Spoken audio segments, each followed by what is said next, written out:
this. So in the first video, we made kind of some trees reflecting in a pond and some hills in the distance. And now, actually, as I look at this, I feel like these waves, these ripples here, it's too strong. The first thing I'm going to do is soften those up. And then we're going to find an object, a closer object, and draw some ripples in the pond with that. So first things first, but let me just soften up those ripples in the background.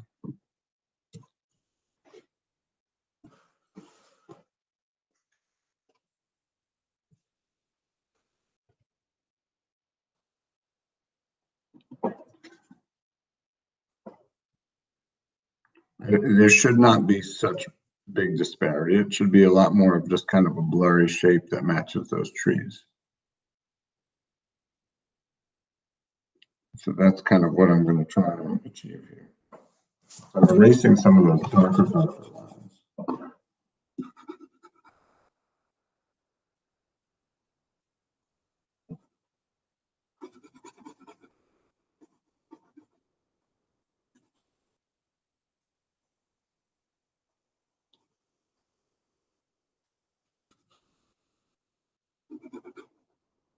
I think right away that's just looks more sensible.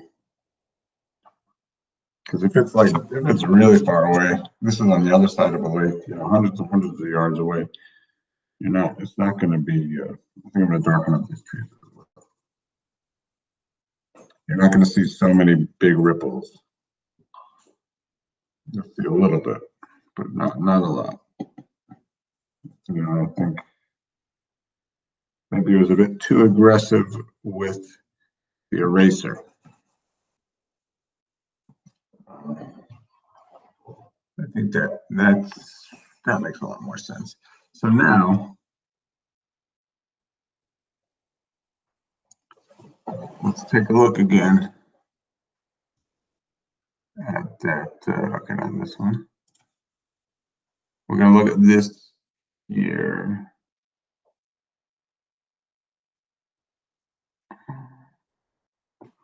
All right, so here we have, especially see this. Is there a way to take a look?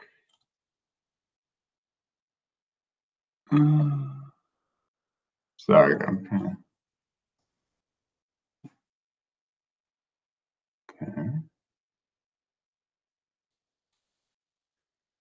Okay. So here, this object here, whatever this is, there's this nice reflection right here, or maybe even this one right here. We're going to focus on that kind of thing. Something very close and dark, and how some larger ripples are going to affect its look. So I wish I could make this smaller so that you can watch this while I draw, but I'm going to just turn this off so you can just watch me draw. So let's just say it's kind of,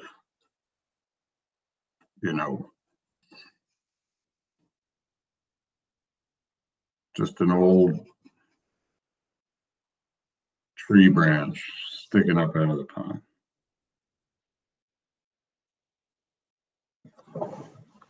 Oh my. What's the matter?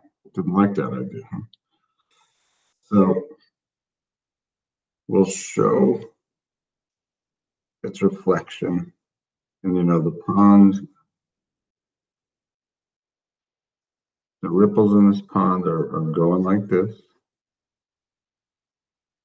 Bring a little bit of them down here. I might want to go back and erase them later. But everything's going this way. So make your strokes going this way. You can skip. Leave a little white.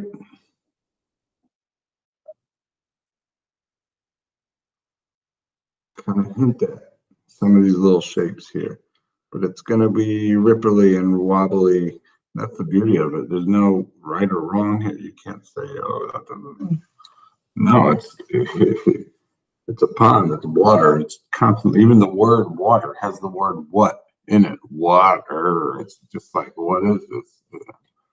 And yet our bodies are made up of so much of it. So it's doing all sorts of random things. Honestly, I mean, I kind of feel like that's good. It's maybe a little strong. It's a little too thick. I think I laid it on a little thick, so I'm going to erase some of it.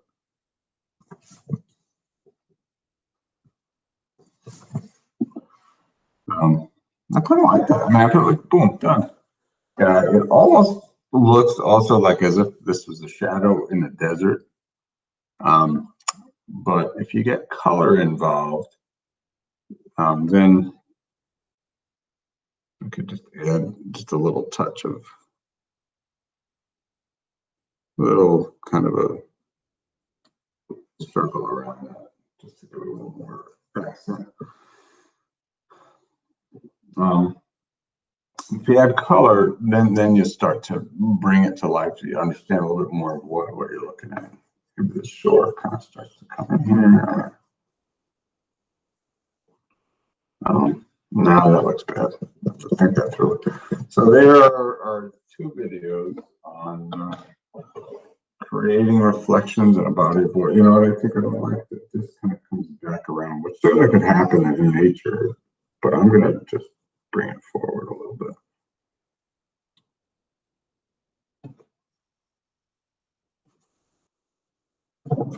That horizon line did not necessarily need to be there. So there you have it. That's one idea. Definitely recommend exploring other sources.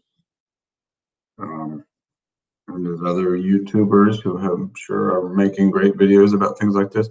This really stopped looking like trees. I think it more looks like maybe like a cliff. But that's okay. I mean, I could spend more time detailing it. I think the idea of how to create that reflection has been expressed.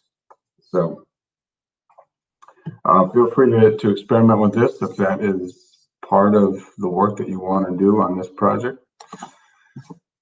And hope to see some of you guys at our hangout today. I think we'll do that at 2 o'clock. So enjoy your drawing today. Bye bye.